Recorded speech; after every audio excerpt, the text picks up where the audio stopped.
ನನ್ನ ಪ್ರೀತಿಯ ಬಂಧುಗಳೇ, ಸ್ವಸ್ತಿಶ್ರೀ ಮಂಗಳಕರ ಶ್ರೀ ವಿಶ್ವಾವಸುನಾಮ ಸಂವತ್ಸರ ಉತ್ತರಾಯಣ ವಸಂತ ಋತು ಚೈತ್ರ ಮಾಸ ಕೃಷ್ಣ ಪಕ್ಷ ಷಷ್ಠಿ ಸ್ಥಿರವಾಸಯುಕ್ತಾಯಾಂ ಶುಭ ನಕ್ಷತ್ರ ಶುಭಯೋಗ ಶುಭಕರಣ ಏವಂ ಗುಣ ವಿಶೇಷ ವಿಶಿಷ್ಟಾಯಾಂ ಅಸ್ಯಾಂ ಶುಭತಿಥೌ.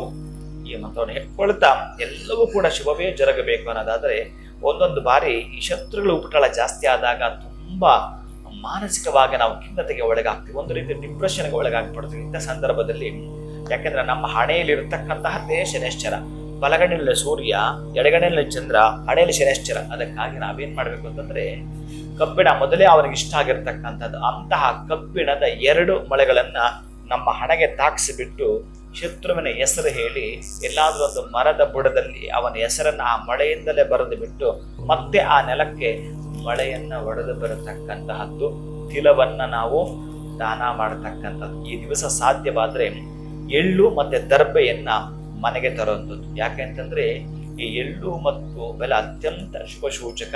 ಇದನ್ನ ಯಾವುದೇ ಕಾರಣಕ್ಕೂ ನೀವು ಅಪವಿತ್ರ ಅಂತಾಗ್ಲಿ ಮತ್ತೊಂದಾಗ್ಲಿ ಭಾವಿಸಲೇಬಾರದು. ಯಾಕೆ ಅಂತಂದ್ರೆ ಈ ಎಳ್ಳು ಮತ್ತು ದರ್ಬೆ ಮಹಾವಿಷ್ಣುವಿನ ದೇಹದಿಂದ ಜನಿಸಿರೋದಾದ್ದರಿಂದ ಅಷ್ಟೊಂದು ಪಾವಿತ್ರದ ಈ ಶಕ್ತಿ ಇದೆ. ಅಂತ ವಸ್ತುಗಳು ಈ ದಿವಸ ಮನೆಗೆ ಬರಲಿ, ಮಹಾಲಕ್ಷ್ಮಿಯು ಪ್ರಾಪ್ತಿಯಾಗುವಂಥದ್ದು. ಶುಭ ಬೆಳತಾಗಿ.